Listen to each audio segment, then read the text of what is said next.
Starting an Airbnb business is a hot topic right now, and I'm going to tell you how to start an Airbnb business without owning your own home, because it's actually made me a lot of money, and I do this from anywhere in the world, and it's one of those businesses that you can do the lazy way without even using your own money. It's actually a really cool opportunity that most people aren't even talking about. So first of all, people think that you need to own your house to actually Airbnb. That's not true. Let me tell you actually how I started now, how I continue to scale without owning my own property. And I also own, but here's how I do it without owning.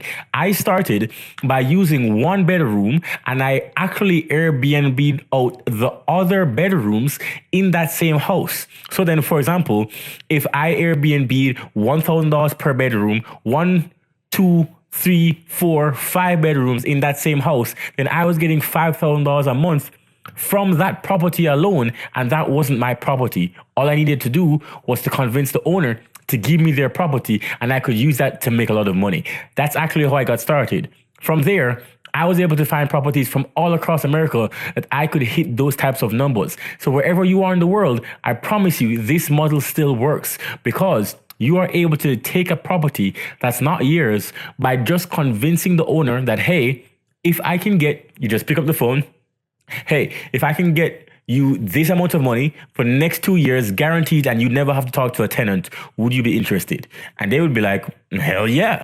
And then you explain to them, this is what you want to do. You get it written up, get it in a contract, sign the lease, tell them that you need the first month to put in furniture. And after the first month, you'll start paying them every single month on time, hassle free. And if there's a small problem, you'll take care of it. If there's a plumbing issue, of course, they'll take care of it. If there's an AC issue, of course, they'll take care of it. If there's a roofing issue, of course, they'll take care of it. But every single day, you'll be able to get people in and out, and then you can have, obviously, hire cleaners to take care of everything in the house. And we've been doing this for years. It's actually how I was able to get my first property that I own, and several more after that. And I still continue to do rental arbitrage anywhere in the world. And before you think that you need to be in a major city in the US to do this, I promise you, you don't need to be in the US only. Why? Because right now I'm in Suriname. People are doing this here in Suriname. I've seen this model work in Brazil, in Argentina, in Jamaica, in Singapore, in China, in Japan. It's working in the UK. It's working everywhere in the world. Why? Because the model is as old as can be. Let me tell you a story that most people actually don't realize. Marriott, which is probably a hotel brand that you know, is one of the biggest hotel brands in the world. But did you know the way that they actually own most of their buildings is that they lease the building and then they license the name Marriott along with membership, marketing promotions, and all of the design and IP, which is intellectual property, that comes with Marriott to the owner. And all of those people are just franchisees. So then all of these people, they don't actually own the building. They're just operating a Marriott brand in that building. Think about that.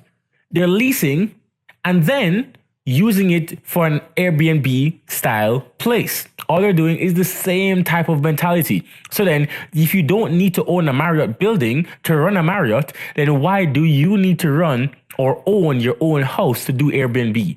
And I'm here to tell you that you don't. So here's actually how you get started. 1, you need to convince an agent or an owner to give you their property. That's the first thing. If you can do that, then as long as the margins work, you can hit it. Once I try to do is I try to find out how much people are renting for per bedroom.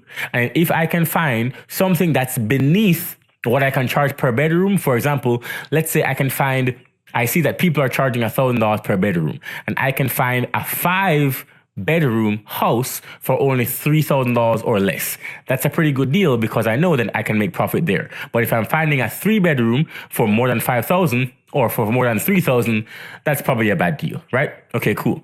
So then you're looking to make sure the numbers work. The second thing, after you get the property under contract, then you need to furnish it and take really good pictures. Remember, your first 5 photos on Airbnb or VRBO or wherever you put your property is actually going to make a very big difference. So you want to make sure that your pictures are professionally taken. Use paint, colors, stand out.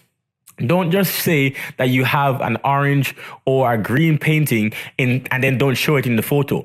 Make sure that that's in your photo. If you have a TV, put that in your photo. If you have a pool, put that in your photo and make your place really stand out from everywhere else. Because remember, you're not your property, so then you're operating a business and you have to make money on this business. And once you put it up, remember that you're in a hospitality business. Study how Disney actually does hospitality.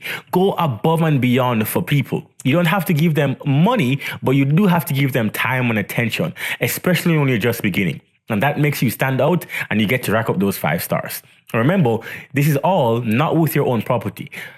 As a note, the reason I actually recommend this way for people to get into owning real estate, instead of actually just getting their first property and locking in a 30-year mortgage, an area probably you don't even know will profit, it's actually really good to get some experience through owning somebody else's property and managing it and seeing what the profit margins are like before actually committing to an area for 30 years. Because getting out of a lease is a lot easier than selling a property, because you could actually go bankrupt if you get the wrong property. But at least, let's say you need to break it within 1 or 2 months.